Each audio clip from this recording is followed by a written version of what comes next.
everyone. I am Mary from the Family Relations Committee for DanceBlue, and today we are going to start reading a new book, a new Flat Stanley book. This one is called Flat Stanley, Stanley Flat Again by Jeff Brown. All right, let's get started. Chapter 1. A Morning Surprise. Mrs. Lambchop was making breakfast. Mr. Lambchop, at the kitchen table, helped by reading bits from the morning paper. "Here's an odd one, Harriet," he said. "There's a chicken in Sweden that rides a bike." "So do I, George," said Mrs. Lambchop, not really listening. "Listen to this. Merker building emptied, to be collapsed next week. Imagine, 8 floors.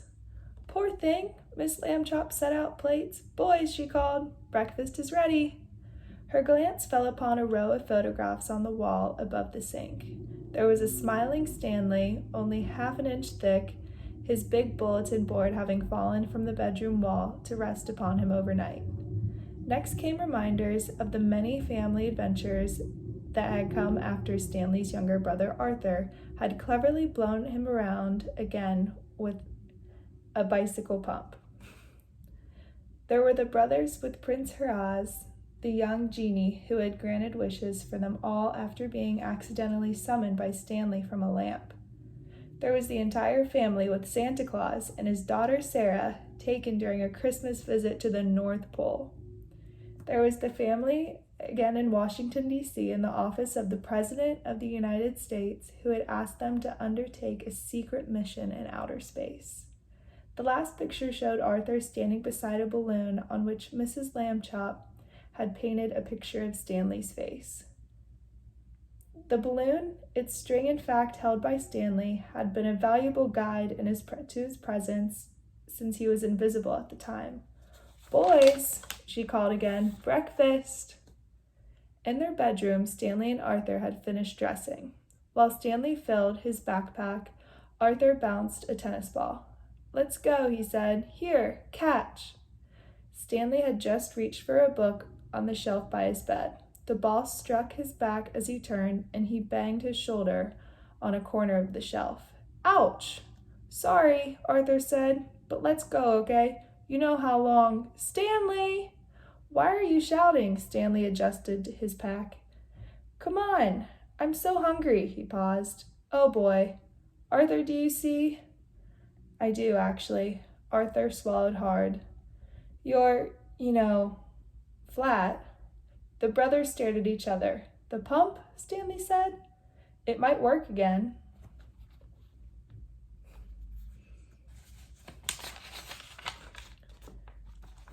Arthur fetched the bicycle pump from their toy chest, and Stanley lay on his bed with the hose end in his mouth. Arthur gave a long, steady pump. Stanley made a face. "That hurts." Arthur pumped again, and Stanley snatched the hose from his mouth. "Ow! That really hurts. It wasn't like that before. We'd better stop." "Now what?" Arthur said. "We can't just hide in here forever, you know." Mrs. Lambchop's call came again. "Boys, please come." "Do me a favor," Stanley said. "You tell them. Sort of get them ready, okay?" "Okay," said Arthur, and went to tell. Arthur stood in the kitchen doorway. "Hey, guess what?" he said. "Hay is for horses, dear," said Mrs. Lambchop. "Good morning. Breakfast is ready." "Good morning, Arthur," Mrs. Lambchop said from behind his newspaper. "Where's Stanley?" "Guess what?" Arthur said again. Mrs. Lambchop sighed. "Oh, all right. I can't guess. Tell." "Stanley's flat again," said Arthur. Mr. Lambchop put down his paper. Mrs. Lambchop closed her eyes. "Flat again? Is that what you said?" "Yes," said Arthur. "It's true." Stanley stood now beside Arthur in the doorway. "Just look."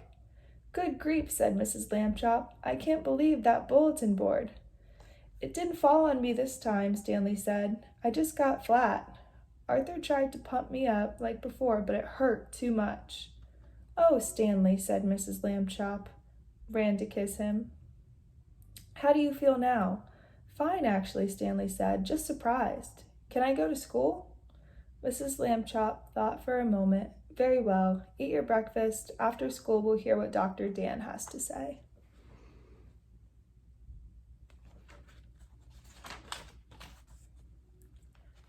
Chapter 2. Dr. Dan. Ah, Mr. and Mrs. Lambchop, and the boys, said Dr. Dan as they entered his office. How nice to...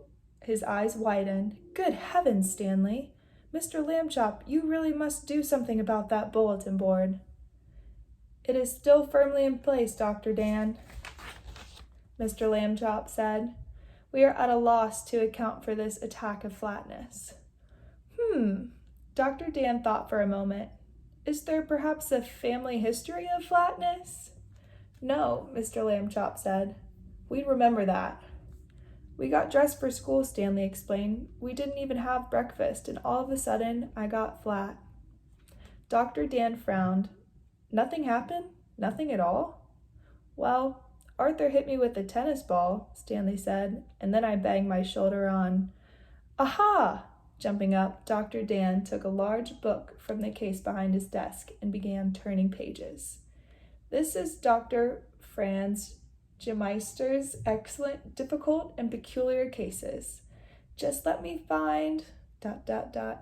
Here it is. Flatness. Page 217. He read aloud, sudden flatness. Extremely rare. Minimal documentation. Hearsay reports. Ah, here it is. Dates back to the 5th century.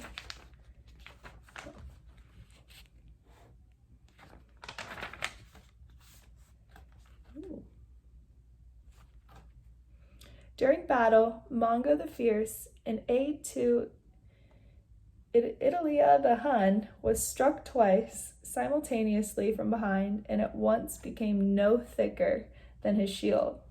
He became known as Mongo the Plate and lived to old age without regaining his original girth. Dr. Dan closed the book. Ah, as I expected, the OBP. Beg pardon, said Mrs. Lambchop. The OBP. Osteal balance point, Dr. Dan explained. A little-known anatomical feature, the human body, of course, is a complex miracle, its skeleton a delicate framework of supports and balances. The osteal balance point may occur almost anywhere in the upper torso. It is vulnerable only to the application of simultaneous pressures at 2 points which vary depending on the age and particular design, let us say, of the individual involved. In my opinion, the pressures created by the tennis ball in the shelf corner affected Stanley's OBP, thereby turning him flat. For a moment, everyone was silent. The first time Stanley went flat, you were greatly puzzled by his condition, Mr. Lambchop said at last. Now you seem remarkably well informed. I read up on it, said Dr. Dan. Mrs. Lambchop sighed. Perhaps we should seek a second opinion. Who is the world's leading authority on the OBP? That would be me, said Dr. Dan. I see. Well, we've taken enough of your time, Mr. Lambchop rose, motioning his family to follow. Thank you, Dr. Dan. At the door, Mrs. Lambchop turned. Perhaps if we found the OBP, we could make Stanley... No, said Dr. Dan. It would be dangerous to put that lad through such a skeletal strain again. And finding the OBP? Not very likely, I'm afraid. Arthur had an idea. I know. If we all got sticks and hit Stanley all over at the same time and kept doing it, then... That will do, Arthur, said Mr. Lambchop, and led his family out. Chapter 3. Stanley Sails. Early the next Sunday morning, Mr. Lambchop had a call from an old college friend, Ralph Jones. He wanted to remind you, George, that Stanley and I have a date to go sailing today, he said. He's looking forward to it, Ralph, Mr. Lambchop hesitated. I should mention, perhaps, that Stanley has gone flat again. Mr. Jones sighed. I thought he got over that. Well, I'll pick him up at 10. Later that morning, driving with Stanley to his sailing club on the seashore, Mr. Jones inquired about a foreigner visitor he had once met with the lamb chops. A prince? Yes. He around these days? Stanley knew he meant the young genie, Prince Haraz, but it would be difficult to explain not only the genie part, but also that Haraz had returned to the genie kingdom from which he had come. No, Stanley said. He went home, actually. Too bad. Mr. Jones was famous for his amazing memory. Haraz, as I recall. Prince Fawzi Mustafa Aslan Mirza Malik Namrud Haraz. Right, said Stanley. In the harbor of the sailing club, Mr. Jones prepared his boat, Love Bug, and explained it to Stanley.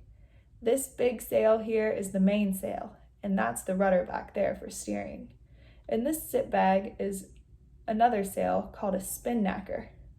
We'll use that one for extra speed when we're running before the wind. See that boat way out there? How its spinnaker is puffing out front? Stanley laughed. The spinnaker looked like an open umbrella laying on its side. See over there? Dr. Jones went on.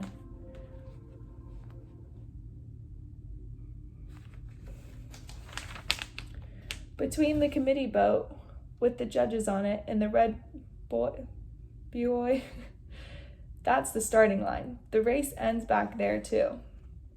First boat to cross the line wins. He cast off the mooring line and the mainsail filled. Love Bug headed out to join the other boats. Mr. Jones pointed. There, that's Jasper Green's boat, the Windswept. He's the one I want especially to beat. Why? Are you mad at him? Stanley asked. He was very rude to me once. But never mind, let's just make sure we win. Behind the starting line, they found themselves beside Windswept.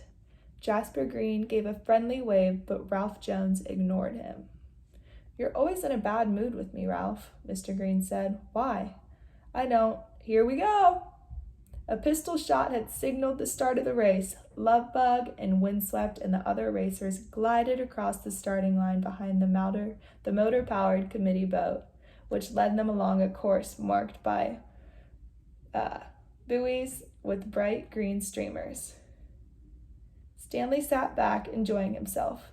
The sun was bright, the breeze fresh against his face, and the sky clear and blue, and the water a beautiful slate color. There were boats on both sides of them.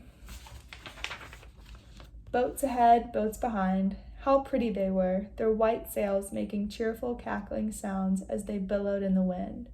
Along the shore, people waved from the porches of houses, their voices carrying faintly on the wind. Way to go! Looking good, sailors! Looking flat, one of them. Stanley waved back, knowing that the teasing was kindly meant.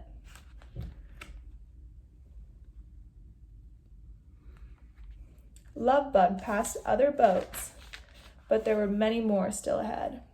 And now they were almost abreast of Windswept. Stanley saw that Jasper Green had hoisted his spinnaker, and that other boats had too. You've got to beat Ralph, Jasper Green shouted. We'll just round this point, Stanley. Then, now, exclaimed Ralph Jones, let's show Jasper what running before the wind really means. He attached his spinnaker to a halyard and ran it up the mast. Whoosh! The spinnaker billowed out, and Stanley felt Love Bug surge forward as if pushed by an invisible hand. Here we go! Shouted Ralph Jones. They passed 5 more boats, 3 more, then Windswept. They were ahead of everyone now, and the finish line lay just ahead. We're going to win, Stanley shouted. Yes, Ralph Jones shouted back. Just wait till Jasper... Rip! The sound came up from above. Looking up, they saw the top of the spinnaker had torn. Rip! The rip streaked downward, and now the spinnaker torn all the way down. Flapped uselessly in the wind. Love Bug slowed. Drat! Mr. Jones did his best with the mainsail. Drat, drat, drat. Windswept came up behind them. Tough luck, called Jasper Green. Ha ha. Drat, Mr. Jones sighed. Nothing we can do, Stanley. Unless, this may be crazy, but, Stanley, Perhaps you could be our spin-knacker." "What?" Stanley shouted. "How?" "Good question," said Mr. Jones. "Let's see. First, go take a hold of the mast. That's it. Now maybe—" "Excuse me," Stanley said, "but did you ever do this before?"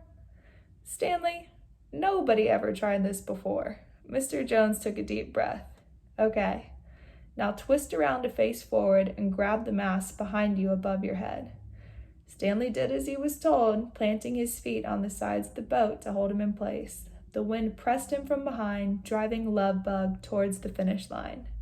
"Yes, just forward, butt back," shouted Mr. Jones. "Best spin-knacker I ever had."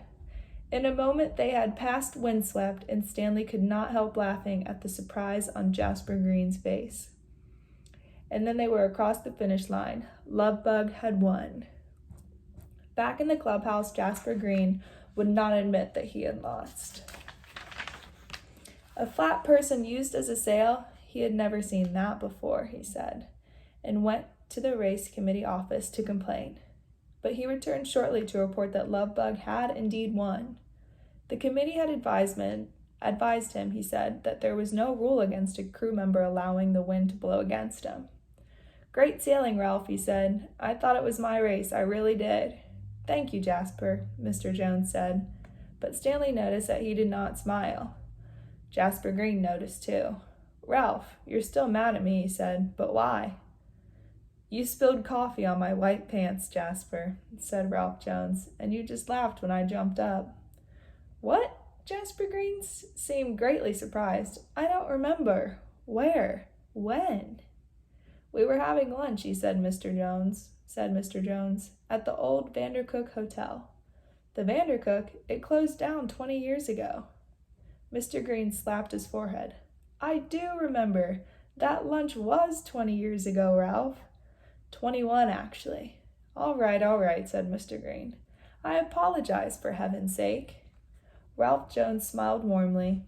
"Perfectly all right, Jasper," he said. "Don't give it another thought." And now chapter 4. We will have another committee member read you the rest of the book, but I hope that you enjoyed the first 3 chapters, and I hope you have a great rest of your day. Bye, guys.